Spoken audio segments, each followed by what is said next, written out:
Talagang, alam mo yung 2 gig moments lang talaga. Madalas 2 gig moments lang. Tapos tayo, dahil naka-forward tayo sa sarili natin perspective, kala natin, kinakalaban na tayo ng ibang tao. Hindi ko matandaan kung anong principle yan eh. Defeating. Hofstadter principle. Hindi. Hindi ko alam. Pero Pero friend defeating. Ang nakikita ko doon, maano rin kasi tayo sa pattern. So parang feeling natin lahat ng mga bagay, connected siya all the time.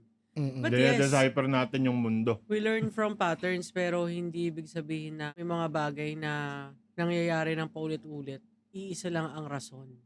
Tsaka kung magpa-pattern lang at magpa-pattern lang din tayo, gawin natin scientific, gawin yung isang taon, isang dekada yung pag-trace mo ng pattern, hindi yung sumunod na 2 araw lang. Akala mo yun na yun, di ba? No? Objectivity number 1. Kasi, di ba? Tsaka kayo mga 4th year kayo. Isipin nyo muna gumraduate kayo. Di kayo. Crush. Next question. Hot topic ngayon. Broke boys don't deserve no pussy. How does this, in your Girls na lang, opinion, affects modern dating? Why do you think so many people are very affected by this phrase? Western standard yan, nagmamatter lang yan para sa mga taong nasa same scene, nasa mindset na ganyan. Mario, mga ano yan parang nasa gang hustler perspectives yan Hindi alam ng mga nasa academic yan. So hindi ba matter sa kanila yan?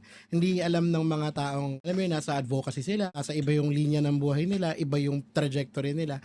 Hindi siya magmamatter. Hindi siya magmamatter sa certain type of people. Meron, doon lang ang ano niyan. Ano yan, yung ganyang perspective, if gusto nyo na ganyan, nagpapatalo kayo kung i-entertain nyo yan. Ibig sabihin, apektado ka. Ang naalala ko dyan yung pinanood nila Jet nung nakaraan, yung Materialist, na ang jowa niya si Captain America at saka si Reed Richards. Sinong Reed Richards? Pedro. Pascal. Sa Chris Evans.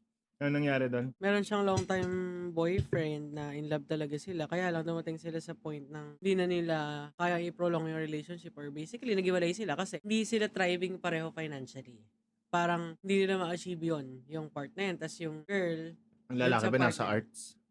Oo, hindi, into acting Yes. arts. Tapos yung girl, supportive naman siya initially, kaya lang may mga practical needs and Parang gusto House of Us. Medyo Hindi ko alam. ganun. House of Hindi, Us. yung tipong parking. O doon na tayo sa labas mag-park kasi mura. maliit na bagay. Ganyan. Libre, ganun.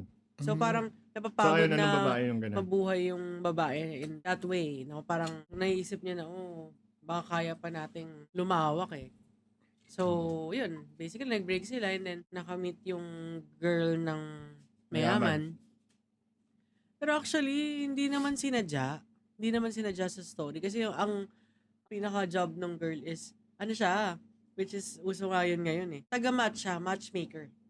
Professional job sa New York. Ganon. Kasi hindi siya application. Literal talaga na siya. interview niya yung tao, lahat. Halimbawa, 100 tao, tapos tsaka siya magmamatch dito. Siya yung magsaset up ng date. Kung halimbawa, sasabihin mo lang sa akin, ito yung profile ng gusto mo. Siya yung maghahanap nandun sa roster na meron sila. So, ayun. Lungkot sa New York, no? Kailangan nila ng ganun. Tapos yun, parang isa sa part ng roster yung guy and then siya yung natipuhan. Kasi parang nag-get together din sila, ganyan. Pero siya yung natipuhan. But the good thing about that is na-realize niya after some time na hindi niya kaya magstay with a guy na yun, well off and at the same time, mahal naman siya, gusto siya. Kaya lang, ayun, parang mabalik pa rin siya dun sa ex, tas parang may moment na binalikan nila yung naging issue nila. I don't know, ano bang naging ending? Hindi Naging ko rin sila? alam Nakalimutan ko. Kasi- Lumaman ba si unang guy? Hindi pa rin. Ano nga siya, parang into Broke boy? passion. Broke guy. Hindi naman siya broke. Siya. Mm. Kasi ang ano niya, syempre ang acting hindi naman regular. Mm. Tapos nagwe-waiter siya. Mm. Tapos Hustler siya. hustler kaya lang talagang sapat-sapat lang. So, ayun, mukha siyang broke. May laging tipid type of guy, ano lang siya. Ito yung in-argue ko Headspace. dyan na parang yung wedding vows, di ba nga, for richer or for poorer, for better, for worse, for in sickness and in health,